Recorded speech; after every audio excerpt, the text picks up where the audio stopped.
Mbak pernah dengar sorghum nggak? Nggak tahu. Menurut Mbak, sorghum itu sejenis apa? Susu? Mas tahu sorghum nggak? Sorghum, wah, aduh saya nggak tahu tuh mbak. Apa tuh mbak ya?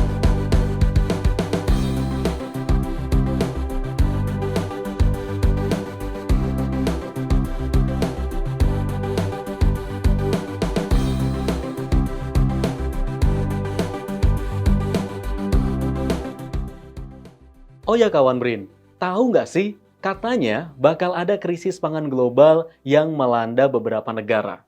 Salah satunya Indonesia. Dalam menghadapi ancaman tersebut, negara kita perlu memperkuat berbagai strategi dan upaya potensi pangan berbasis sumber daya lokal. Krisis pangan ini cukup mengkhawatirkan ya. Tapi tenang, pasti ada solusi. Misalnya, langkah-langkah antisipasi dengan mengurangi ketergantungan terhadap beras agar bahan pangan lain bisa kita manfaatkan dengan maksimal. Kawan Brin, penasaran gak sih sama bahan yang bisa jadi pengganti nasi? Sebelum itu, kita bahas dulu nih, apa itu permasalahan pangan dan penyebabnya kenapa bisa terjadi di Indonesia. Sini Arya jelasin ya. Pangan menjadi salah satu kebutuhan manusia yang paling penting karena merupakan makanan sebagai sumber kehidupan. Manusia memerlukan pangan yang cukup agar bisa hidup sehat dan produktif. Kawan Brin, pangan itu penting banget loh bagi kehidupan kita. Tapi Indonesia sendiri masih rentan terhadap masalah ketahanan pangan. Hal tersebut dapat kita lihat seringnya impor gandum dan kacang-kacangan. Hal ini berbanding terbalik dengan kekayaan yang dimiliki Indonesia. Kekayaan Indonesia itu apa aja sih? Sebenarnya banyak banget loh kawan Brin.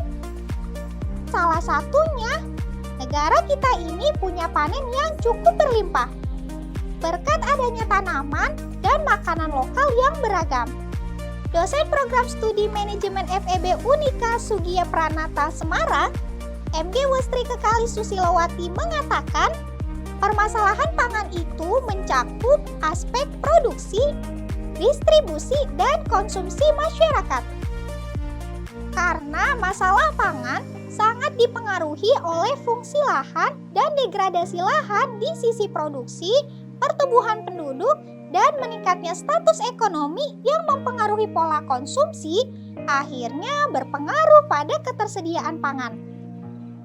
Dalam aspek produksi, Indonesia masih terkendala pada ketersediaan lahan pertanian. Terjadi konversi lahan pertanian ke non-pertanian sehingga lahan pertanian yang dulunya luas kini perlahan hilang akibat kepentingan pembangunan industri. Jadi berkurangnya ketersediaan lahan itu akan berdampak kawan Brin pada penurunan kapasitas produksi pangan nasional. Masalah lainnya, pertanian Indonesia ini masih didominasi usaha tani skala kecil. Belum lagi petani-petani tersebut harus menghadapi beberapa masalah klasik. Nih contohnya ya, keterbatasan akses terhadap pasar, permodalan, serta informasi dan teknologi. Permasalahan lainnya yaitu adanya ketidakseimbangan produksi pangan antar wilayah yang dimana bisa berdampak pada upaya pemerataan pangan dan ongkos distribusi pangan. Jadinya mempersulit penyediaan pangan secara merata ke seluruh wilayah di Indonesia loh. Di sisi lain, perubahan konsumsi atau selera masyarakat mulai muncul akibat perkembangan teknologi. Contohnya nih ya, muncul makanan-makanan cepat saji atau fast food yang makin disukai masyarakat. Makanan lokal perlahan mulai ditinggalkan deh. Dari permasalahan tersebut, sebenarnya ada beberapa hal mengenai pangan yang wajib diperhatikan oleh negara loh kawan Brin. Yang pertama, negara berkewajiban untuk menjamin ketersediaan pangan dalam jumlah yang cukup bagi rakyatnya. Kedua, keamanan pangan juga harus terjaga, yakni aman untuk dikonsumsi dan terjamin mutunya. Ketiga, kemerataan pangan menyangkut ketersediaan pangan di seluruh wilayah. Keempat, keterjangkauan atau akses pangan harus dapat diperoleh dengan mudah dan harga yang terjangkau. Dan yang terakhir kawan Brin, kemandirian pangan. Yang dimana negara secara mandiri dapat mencukupi kebutuhan pangan untuk rakyatnya. Nah, di sisi lain, Indonesia hanya melihat beras sebagai sumber energi utama. Padahal masih banyak bahan pangan lain yang bisa dimanfaatkan dalam memenuhi ketersediaan pangan loh. Salah satunya adalah sorghum. Tanaman sorghum dapat membantu untuk mengatasi permasalahan pangan di Indonesia kalau dibudidayakan dan dikembangkan secara baik. Kawan Brin tahu nggak sih, di negara-negara berkembang, sorghum dibudidayakan sebagai bahan pangan dan minuman beralkohol atau bahan upacara adat.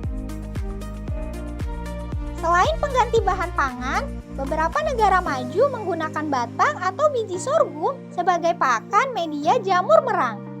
Perlu diingat nih kawan Brin, bagian dari setiap tanaman sorghum memiliki banyak kegunaan. Misalnya, biji sorghum yang difermentasi akan menghasilkan minuman beralkohol. Selain itu, batang sorghum yang manis dapat diolah menjadi bahan untuk gula dan kertas. Bisa dikatakan, sorghum memiliki kandungan protein yang lebih tinggi daripada beras, sehingga bisa dijadikan alternatif untuk pengganti nasi. Profesor Riset Bidang Teknologi Pasca Panen Badan Riset dan Inovasi Nasional BRIN, Nur Mahmudi menjelaskan, alasan kelayakan sorghum sebagai salah satu pangan pokok Indonesia yaitu kandungan energi yang setara dengan padi dan gandum. Yang paling penting, sorghum ini aman loh bagi penderita diabetes karena memiliki indeks glikemik yang rendah. Pastinya tanpa mengandung gluten yang aman bagi pengidap autis. Bukan cuma itu, tapi juga dapat dibudidayakan secara luas di Indonesia. Proses memasaknya pun tidak sulit seperti beras, serta dapat diolah menjadi makanan modern. Jadi, apa sih sorghum itu? Sorghum merupakan tanaman serealia serbaguna yang dapat digunakan sebagai sumber pangan, pakan ternak, serta bahan baku industri. Sebagai bahan pangan, sorghum termasuk dalam golongan tanaman gandum, jagung, padi, dan kedelai. Sorghum banyak ditanam di daerah tropis dan dapat tumbuh hingga 6 meter, serta bentuknya mirip seperti tanaman jagung.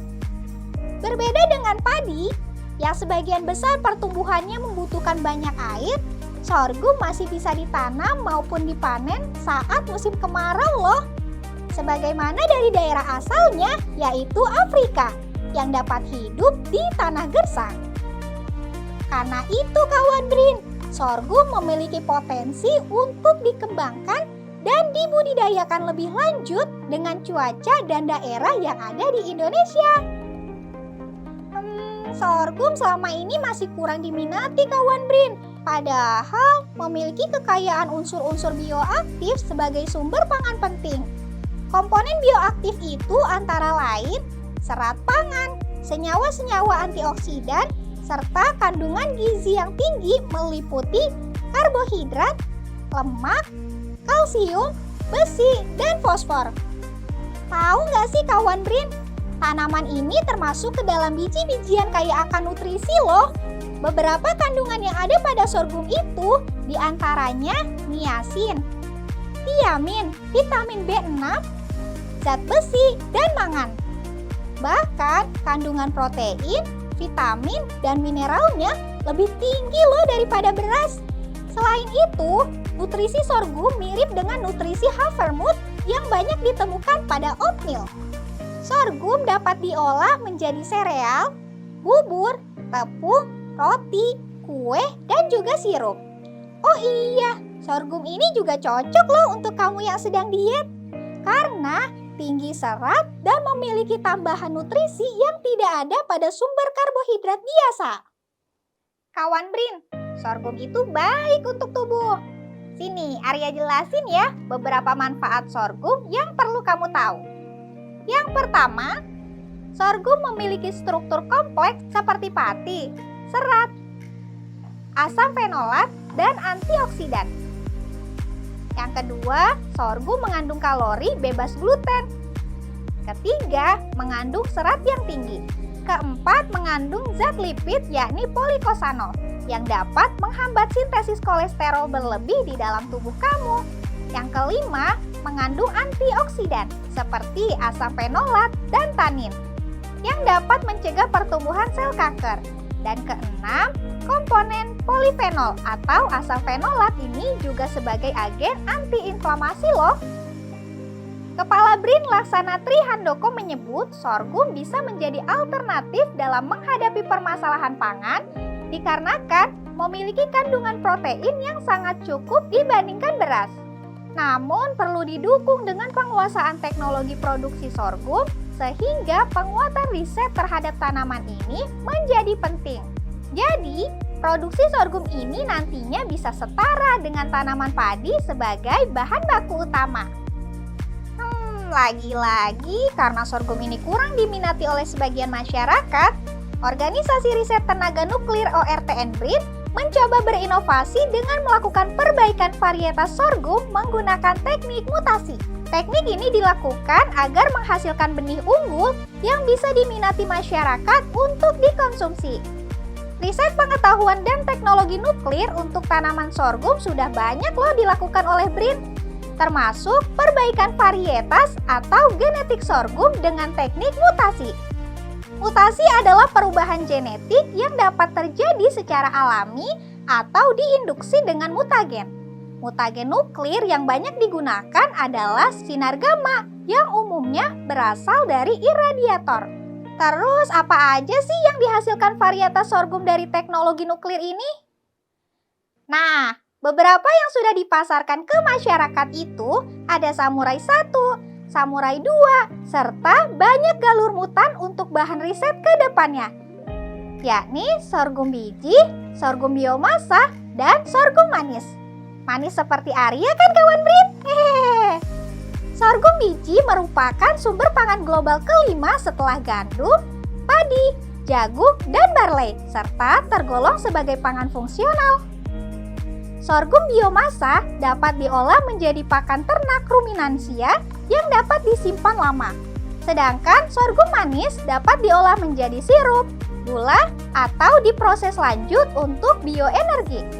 Varietas mutan sorghum tersebut telah tersebar dan banyak ditanam serta dikembangkan oleh berbagai mitra. Selain itu, benih penjenis varietas sorghum tersedia juga di ORTN BRIN. Yang terbaru, BRIN bersama PT Sorghum Indonesia Group akan melanjutkan pengembangan penelitian terkait tanaman sorghum. Mulai dari teknologi budidaya, teknologi alat mesin budidaya, teknologi pasca panen, teknologi pengolahan hasil, sampai dengan kajian ekonomi dan kelembagaan. Kerjasama ini untuk pengembangan bibit sorghum sebagai bahan pangan alternatif yang mendekati produk tepung terigu. Kemudian varietas unggul sorghum itu akan dikembangkan dari persilangan dan genomi editing menggunakan pendekatan bioinformatika untuk mendapatkan varietas unggul dengan karakteristik. Tapi kenapa ya masyarakat Indonesia kurang suka sorghum? Karena kebanyakan dari kita belum terbiasa sama jenis gandum ini. Tekstur yang kasar, warna, dan aromanya kurang menarik untuk dikonsumsi. Atau bisa jadi mereka belum kenal nih sama tanaman yang satu ini. Untungnya, berkat dorongan pemerintah dan usaha para peneliti serta swasta, makin banyak hasil olahan varietas sorghum yang mulai dikenalkan kepada masyarakat. Salah satunya Sorais yang dikembangkan oleh tim peneliti dari Institut Pertanian Bogor IPB untuk membantu mengatasi masalah gizi ganda MGG di Indonesia. Sorais merupakan singkatan dari sorghum rice atau beras sorghum. Ini merupakan varietas sorghum pangan dengan produktivitas yang tinggi. Varietas sorghum IPB Sorais merah adalah sorghum berbiji merah hasil seleksi dari populasi hasil persilangan galur sorghum introduksi dan varietas nasional kawali. Untuk varietas IPB Sorais putih mempunyai biji berwarna putih dan merupakan hasil seleksi dari populasi hasil persilangan galur introduksi dengan varietas nasional numbu. Varietas IPB Sorais mempunyai keunggulan sebagai varietas yang mempunyai potensi hasil tinggi. IPB Sorais merah mempunyai potensi hasil 7,25 ton per hektar. Sedangkan varietas IPB Sorais putih mempunyai potensi hasil 7,07 ton per hektar. Lebih tinggi dari varietas nasional numbu dan kawali. Sementara itu, dosen Departemen Budidaya Pertanian Fakultas Pertanian Universitas Padjadjaran, Anas mengatakan sorghum yang diolah menjadi tepung ataupun bahan pangan pengganti beras memiliki banyak manfaat. Kualitas tepung sorghum dinilai lebih baik karena tidak mengandung gluten. Hal ini sangat cocok dikonsumsi terutama bagi penderita autisme. Selain itu, campuran tepung sorghum dalam olahan makanan tidak akan mengubah rasa asli makanan. Sementara jika dikonsumsi sebagai pengganti beras, sorghum memiliki kandungan protein lebih tinggi daripada nasi. Seperti itu kawan Brin, sorghum dapat menjadi salah satu alternatif untuk penanggulangan masalah pangan di Indonesia. Wah, luar biasa penjelasannya Arya. Jadi penasaran nih sama sorghum. Besok coba olahan sorghum. Kawan Brin, jangan lupa juga untuk terus update informasi tentang riset, inovasi, sains, dan teknologi supaya nggak ketinggalan perkembangannya. Oleh karena itu, saya Dede Firdaus. Dan saya Arya. Sampai ketemu di Melek Sains Dong berikutnya. Sampai jumpa.